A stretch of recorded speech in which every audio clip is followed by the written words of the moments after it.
Well, welcome to In Focus.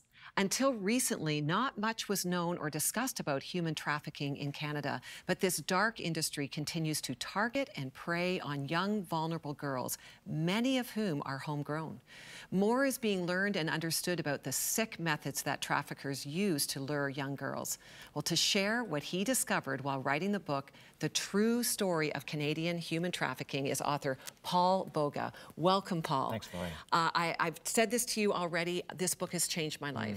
I read it, and I encourage everyone who is watching to get this book and to read it. The way that you tell the story, that you outline and educate us, it's alarming to know this is right in our backyard in Canada. Yeah. That's happening right here in Canada. 93% of the girls who are trafficked are born and raised in Canada. We somehow think it's out there, right? So tell us about the trafficker. You know, the methods that they use and the way that they lure these girls in. Can you educate us as you did in your book? Traffickers, the relationship they start with a girl is the way that any kind of a boyfriend relationship starts. They're nice, they're kind. In fact, 85% of all girls who are trafficked thought their trafficker was their boyfriend. That shocked me, and that is kind of the story that you outlined. They're very deceptive, and the Bible says, prey upon the precious life. So they're looking for ways to figure out, how can I convince this girl that I love her? And that happens to girls from all different economic stratospheres and all different religious backgrounds. Of course, because young girls, they want to be noticed and loved, and there's a lot of competition even when you're in your teens, you know, even from other girls.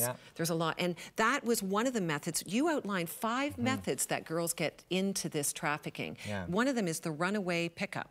Yeah, so there's often times where girls have either left their home or they've come to a different city, and so they're in this new city, they're having a hard time finding their bearings, and a guy comes along posing to be their friend, and that comes out of it. Another way is that she can come from a very stable home, great parents, awesome siblings, great school environment. I've talked with survivors of human trafficking who were doing fantastic lives, and these guys come in, love them, and the key is they always oversell and underdeliver. Yes. And then you talk about these renegades that they want to make some money. And I know in my daughter's high school, there was a circle of trafficking in the high school, and you knew who the guys were and the girls were, and they were just making money. That was their whole motivation.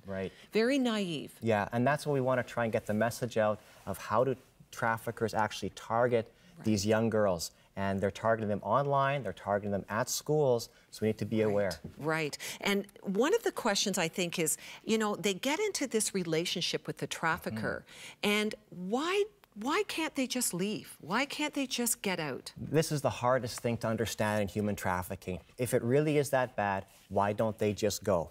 And there's 2 basic reasons for that. Number one, a girl has been sold on a lie, and she believes that lie. And so there's a bond that's formed with this man. They're in love, and that's not easy to delineate between what is real and what is fake. And so they're caught in this belief. The other thing is that traffickers, as devious as they are, they're not stupid. What they do is they look and they say, if this girl is not towing the line anymore, then he threatens her with violence, or worse, he threatens someone that she loves with violence. So now if she wants to get out, maybe she's okay with herself getting hurt, but now the trafficker has threatened one of her family members, and that bonds it in. It's a trauma bond that exists for a long time, difficult to break. And you talk about Stockholm Syndrome, this condition that victims develop these bonds with their captors. It's real. There could be someone listening today. What would you want to say to them? The number one thing is to understand you are loved, and it is not your fault. You were deceived into this. There is many people who are willing to help you, people who've gotten out, and the number one thing is call the police. Your trafficker may have told you that that's unacceptable. Your trafficker may have convinced you your parents don't love you, that they can give you a better life. That's not true. Give the police a call. There are many, I've met them. They're awesome people. They're dedicated, and they will help you out. The Joy Smith Foundation will do everything they can to help you. That's right, and there's many girls who've gotten out. There are places to go, support places, the police will help, there's safe places. What can churches, youth groups, leaders, teachers, parents, what can we do? Yeah, the number one thing is to educate girls that this is going on. Naivety is where this grows the most. We need to educate our young girls and our young boys as to how traffickers operate. Secondly, we need to watch for the signs of trafficking. Is your daughter being pulled into friendships that don't really seem to look right? Why does she have clothes she can't typically afford? Why is she dressing in a way that doesn't look quite the way that it should be?